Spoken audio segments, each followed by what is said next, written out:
the best anti-hero, and I'm not gonna say in my lifetime, but in terms of this culture that we're trying to occupy with this particular podcast that we're doing right now, has to be Prince Vegeta. It has to be Prince Vegeta because not only did we hate him from beginning, not only did we not like this guy because he was out for self. He was trying to do what it was that he had to do.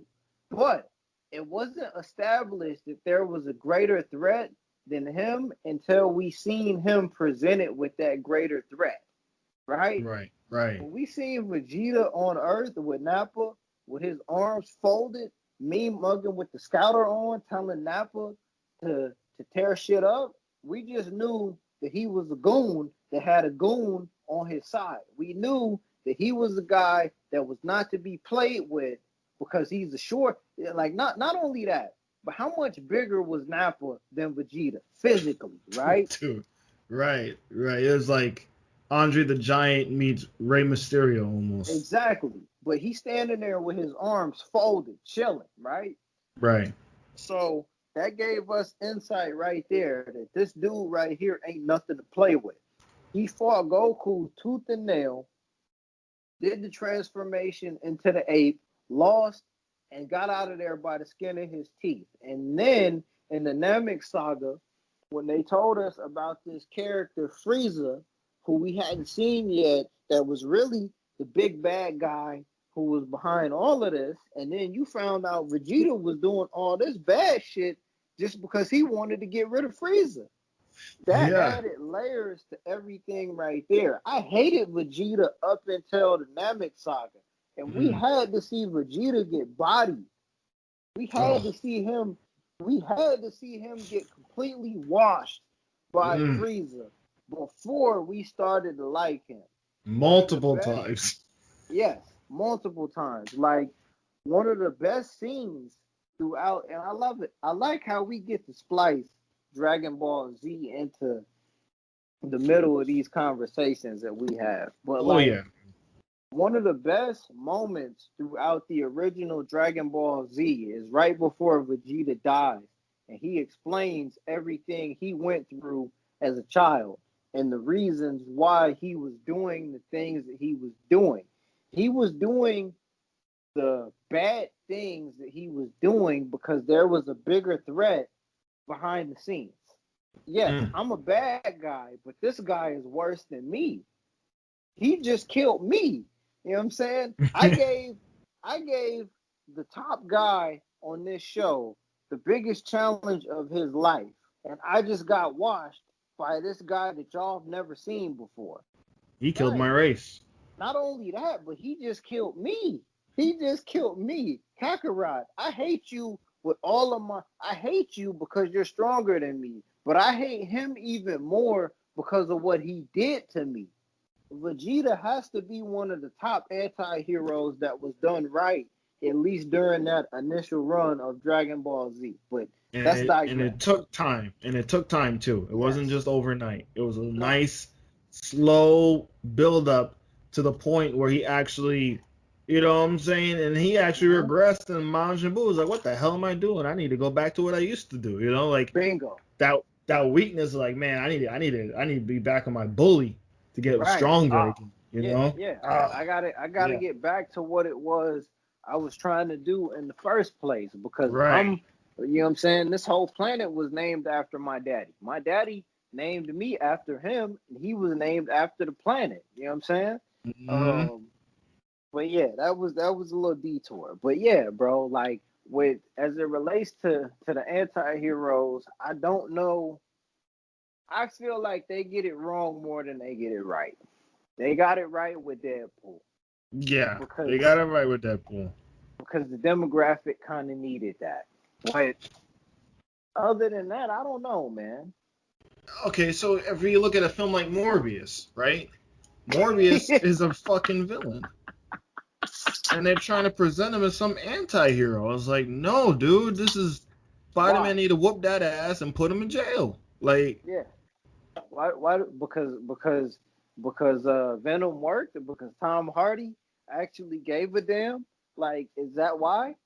When I get Craven's last hunt, the movie, Craven is relatable hunter with honor, and he shouldn't go to jail for what he does. Like, Craven's an anti-hero. He's gonna hunt bad guys now. I Right. mean, he does hunt bad guys. Don't get me wrong, but he's only gonna hunt bad guys because that's the best hunt that there Right. is out there. Yeah. Because Spider-Man gives him an L, and now that like that's where I think some of it gets fucked up. So the deeper thing that I want to ask you then, right?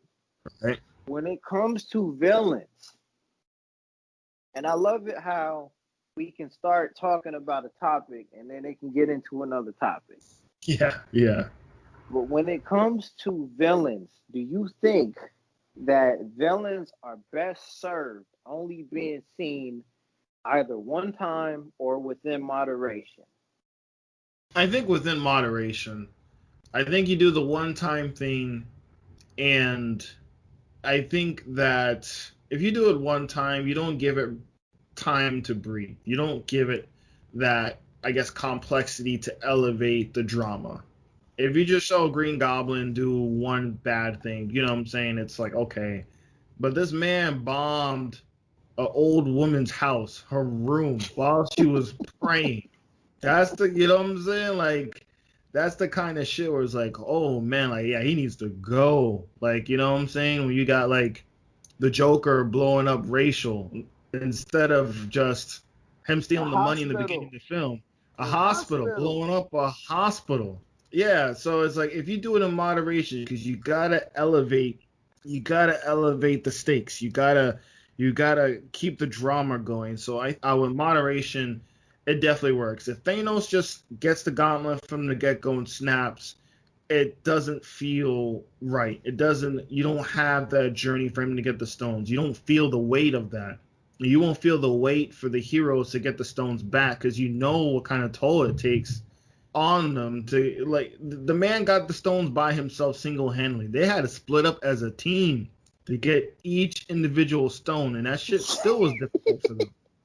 Bruh, dog, this motherfucker pushed his daughter. Like, bro, and Yo, not only that, but like, okay, do you think that the pain he felt as a result of having to do that was genuine? do I think that was genuine? I think that was genuine. I think that Gamora was like the only living being that he actually had some kind of feelings for. We knew Nebula was trash to him. I don't even know why she thought she was something to him. And that was Um, his biological. right.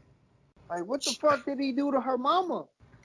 I don't know. Was she adopted? I thought she No, adopted too? Nebula, at least in this continuity, was his Uh, biological dog. That's why she got the shit. blue skin. Right. That makes sense. Damn. Oh man. So, yeah, that's some issues right there. Where he picks his adopted daughter over his biological daughter He threw her ass off of the off cliff, the dog. cliff. Out of there. You're He said, done. he said, "I'm sorry, little one." Whew. Yo. Oh man, he couldn't even look her in the face when he did it though. So that kind of tells you, like, you know what I'm saying? Like there was like a sense of like, damn, dog, I had to do it. You You're know. dead.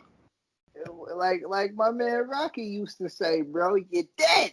But he said this day exacts a heavy toll. Like you could tell he meant that. Josh Brolin delivered that shit. That shit was on his mind, bro. Like this Oh man man.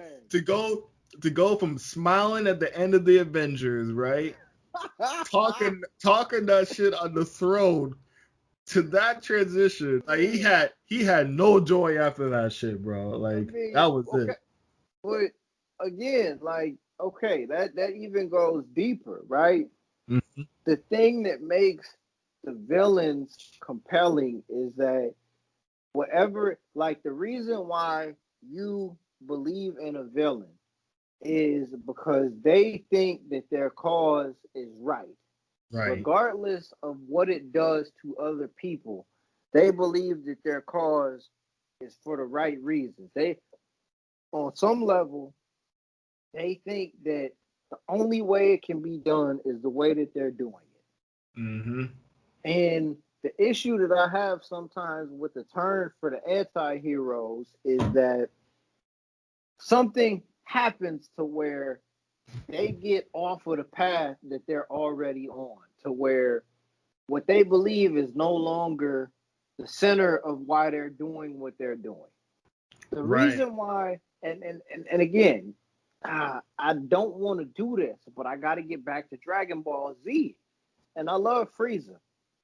Frieza is the top villain in terms of that part of the continuity, but I like Cell more than I like Frieza.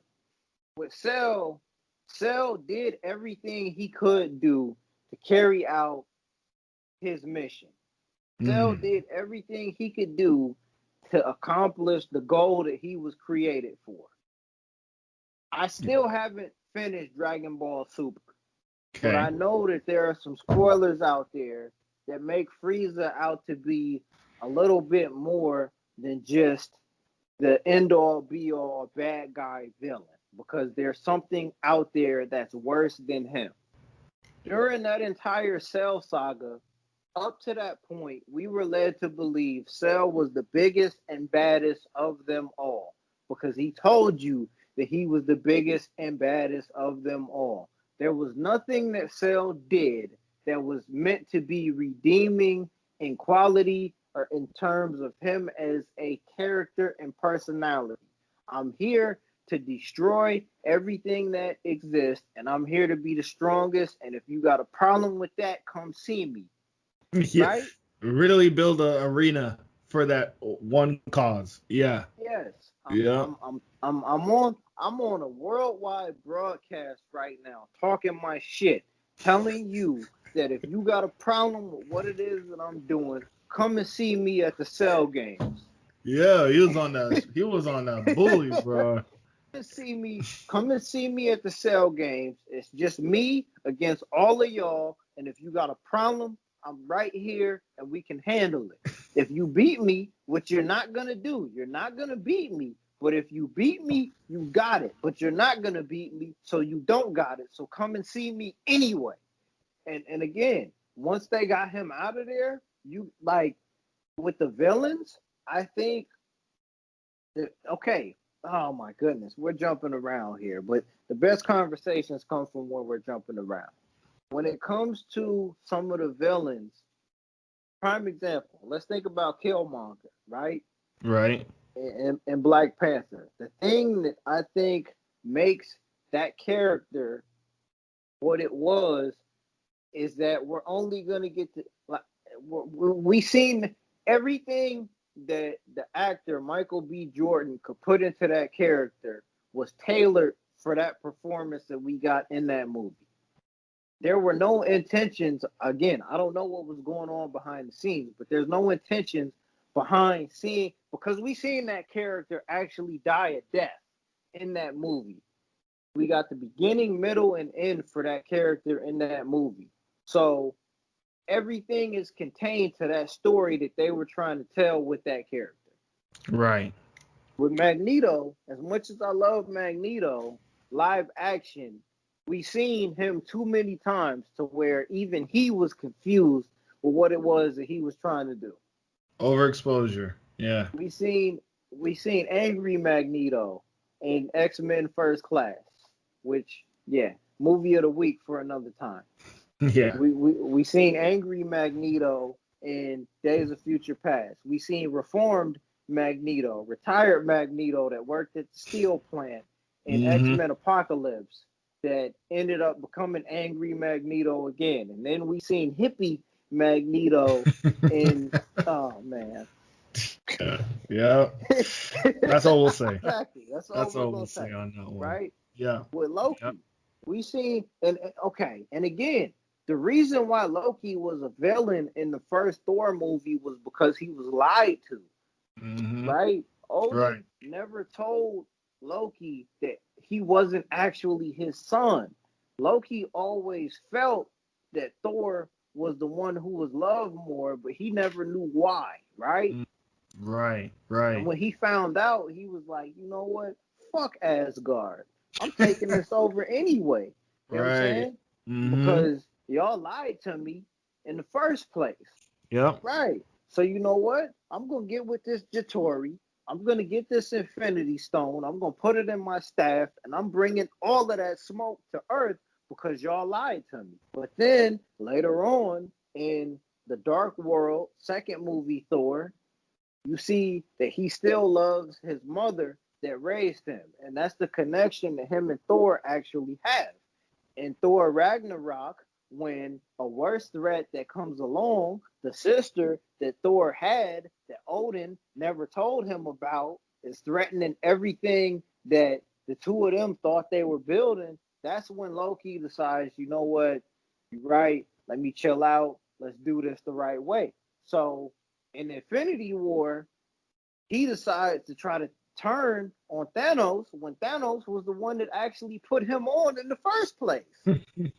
Try to do the double cross. And you know, you seen where that got him. But at least in that context, it made sense because up to that point, we got a justification as to why Loki ended up taking that turn that he took.